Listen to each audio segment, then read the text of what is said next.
cliff, and he's not done. He's not going to let a wave go by without riding it. So here goes Becker on the inside. Let's see if he can do a cutback and hopefully get a little bit more than just one slash. He's going to go into another cutty. He's going to probably take it all the way to the inside, and poof, that little floater is nice. on the inside. So that was good. Short wave for Matt, a couple of cutbacks. He's having fun, and I guess that's all we want. So Duke, do we know what he's riding? How long is that board? He's on an 8.0 custom shape right now, and he's been getting boards from a variety. He's got a guy down in Southern California, J7, who has been shaping his board since he was a little kid, and now he's just a big kid. But when he was a little kid, he started working with those guys and has a real good relationship with them. And so we've started working with them a little bit to help get some boards for Matt. So he's on, I believe it's an 8.0 J7. And then he's had Joe Bark making him. He made him his North Shore quiver that he took over for the Sup World Tour at Sunset Beach. Excellent. Here we have Matt Becker on the instant replay. And Matt Becker milking this wave on the inside. Here we go. We got a little bit of a slow-mo. Matt Becker getting that speed and setting up for some radical turn off the top. Keeps the speed running. Avoids the board from purling. And there is Matt Becker. So Vince Klein just got another good wave. And when I was a kid surfing in the 80s, Herbie Fletcher out of San Clemente had a company, and still does, called Astrodeck. Yep. They made tail pads. I think they might have been the only guys, maybe them and Track Top, were making tail pads for surfboards, and they started putting out these movies called Wave Warriors, this Wave Warriors series, and Vince Klein was in a few of those. So it's pretty cool to see these guys that, some of which were my heroes growing up as a Grom surfing in California, and Vince being over in Hawaii. And here they are with their stand-up paddleboards out at the lane. It's pretty neat to see that, and see some, pro surfers and former pro surfers kind of making the transition to surfing with a paddle. It's pretty cool. That is a cute kid. Thank you for your hard work today. There's Becker and Bradley Rocklitzer. Brad's going to go ahead and spin around, and Becker's not just going to let him take it without a little fight. Here goes Brad. Turning in the pocket, see if he can make it around this section, and if he does, there's going to be a little something to work with. He's trying to stall into the pocket and throws a little cutty wraparound right there. That's an interesting board that he's riding. Yeah, it looks it's pretty wide. Looks like an egg, maybe. Yeah. Very interesting shape. Good one, and Tommy Lloyd just got a great wave out the back. He came off the bottom and just murdered the top on that wave. Tommy's not having a very good wave selection. Well, what we didn't see while we were watching Bradley on that last wave was Tommy came off the bottom and just squared it up and absolutely murdered the lip. It was a pretty mean turn. I don't know if we've got a replay on that one, but it was pretty nuts. So I expect here we go. Oh, there's Tommy Lloyd. Nice turn in the pocket. A lot of white water there to manage, and he sets up again. Oof. Beautiful turn. Buckets of water up in the air. A lot of great spray. Another beautiful turn. That, so I take that. Yeah, well, I take that back. That is an excellent wave and selection. Here we have a great set. And another turn. So that was a beautiful wave. Thanks a lot, Eric, for bringing it back and showing you all the action in high definition to the rest of the world. So brought to you by SurfTech at the Shootout in Santa Cruz, California, Steamer Lane.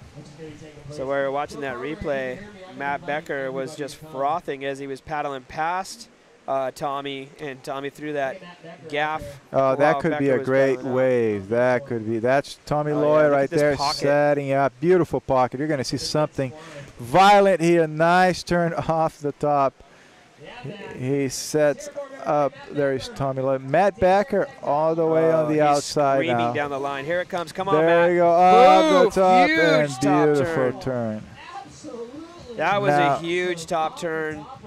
And that's what the judges want to see, the biggest wave and the most radical maneuver. So he got a nice start. And it looks like this wave is going to reform here. Yes, it is. Matt, he's the crowd. You guys might not be able to hear this at home, but the crowd is going bonkers right now. After there that we turn go, from another Becker. nice turn off the lip. So he has one good wave in the can. We got Tommy Loy with, I would say, maybe 2 waves. Yeah. And the rest of the field is wide open. If you guys think I'm making the wrong call, make sure you tweet with the hashtag SurfTagSO13. That is SurfTagSO for Shootout 13. So let us know what you think.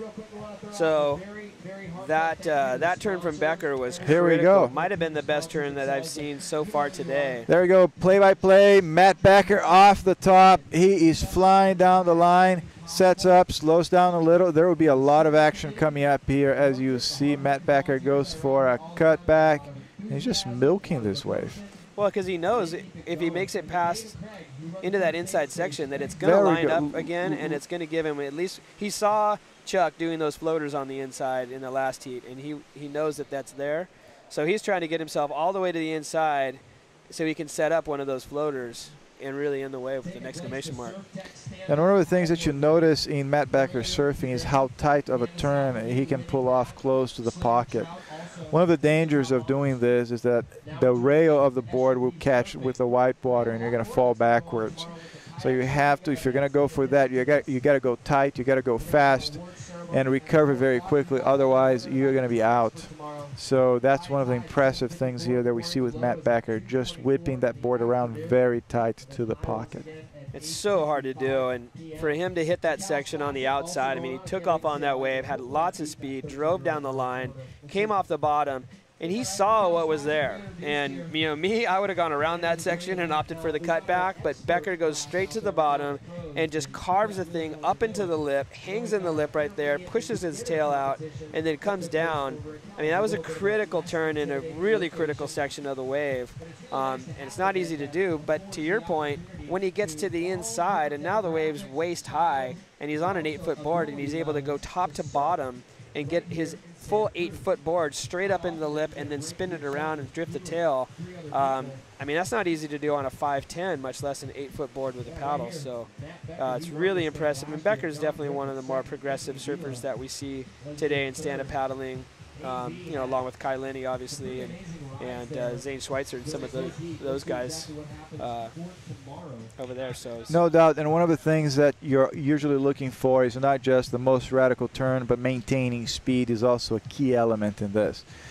The surfers that you see at the very top of the World Tour and one of the best performances out there, they will not only be doing incredible up and down surfing and lots of spray in the air, but they will maintain a very steady speed all the way throughout the ride. And it takes a whole lot of leg work, a whole lot of paddle work, and incredible body positioning for you to maintain that speed. A lot of times the wave is not helping you, and you can't just stand there. You do have to work that wave, and they make it look like flawless. So a lot of times, yeah. Well, when you spend every day surfing, you know, you get it wired, and fortunately, these guys have the opportunity to surf, well, every day.